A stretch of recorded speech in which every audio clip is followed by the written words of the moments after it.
এবার ভূপতিনগরের ঘটনায় হাইকোর্টে হাইকোর্টে যাচ্ছে এনআইএ। যেমনটা আমরা জানতে পাচ্ছি, এনআইএ সূত্রে যেমনটা জানা যাচ্ছে, ভূপতিনগরে গিয়ে আক্রান্ত এনআইএ। আর পূর্ব মেদিনীপুরের সেই ভূপতিনগরের ঘটনায় এবার হাইকোর্টে এনআইএ মামলা দায়েরের অনুমতি দিয়েছেন বিচারপতি জয় সেনগুপ্ত। আরও একবার আপনাদের জানিয়ে রাখি, ভূপতিনগরে গিয়ে আক্রান্ত এনআইএ আর কেন্দ্রীয় এজেন্সির আক্রান্তের ঘটনায় রাজ্য রাজনীতি তোলপাড় হয় আমরা দেখেছি।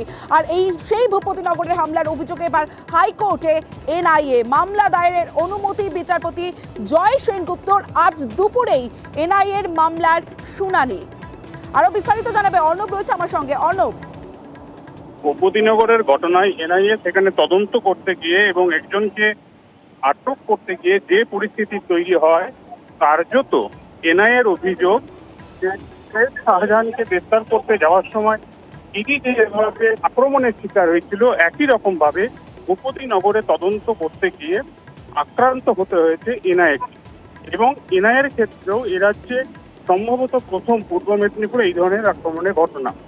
সেখানে এনআইএ তারা কিছুটা হলেও ভীত সন্ত্রস্ত তদন্তকে এগিয়ে নিয়ে যাওয়ার প্রশ্নে, এবং তারপরে যে ঘটনাক্রম এগিয়েছে সেটাও তাদের নজরে এসেছে।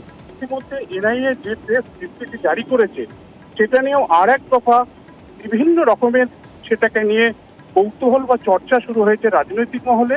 এই অবস্থায় কলকাতা হাইকোর্টের হস্তক্ষেপ প্রার্থনা করছে তারা, জরুরি ভিত্তিতে মামলা দায়ের করে তার শুনানি চাইছে তারা। বিচারপতি জয় সেনগুপ্ত মামলা দায়েরের অনুমতি দিয়েছেন এবং আজ দুপুর 2:30টায় এনআইএর আবেদনে শুনানি হবে বলে প্রাথমিকভাবে সম্মতি জানিয়েছেন বিচারপতি সেনগুপ্ত। সেক্ষেত্রে দুপুর 2:30টার সময় এনআইএর আবেদনে অবশ্যই নজর থাকবে। অর্ণব, একদিকে ভূপতিনগরে হামলার অভিযোগে হাইকোর্টে এনআইএ, অন্যদিকে ভূপতিনগর থানায় তলব এনআইএ অফিসারকে। আক্রান্ত এনআইএ অফিসারকে তলব করা হয়েছে ভূপতিনগরে 3 গ্রামবাসীকেও।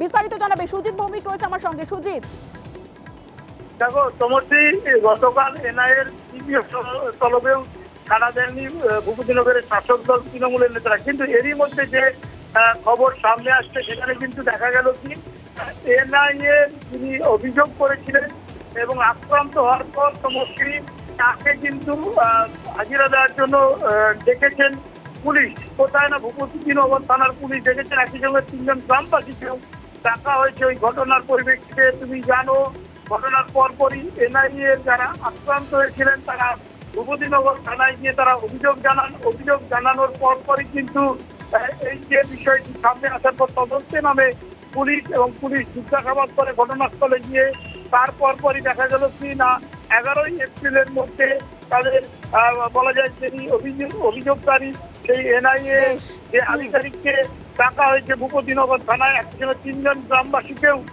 ডাকা হয়েছে। বেশ সুচিত।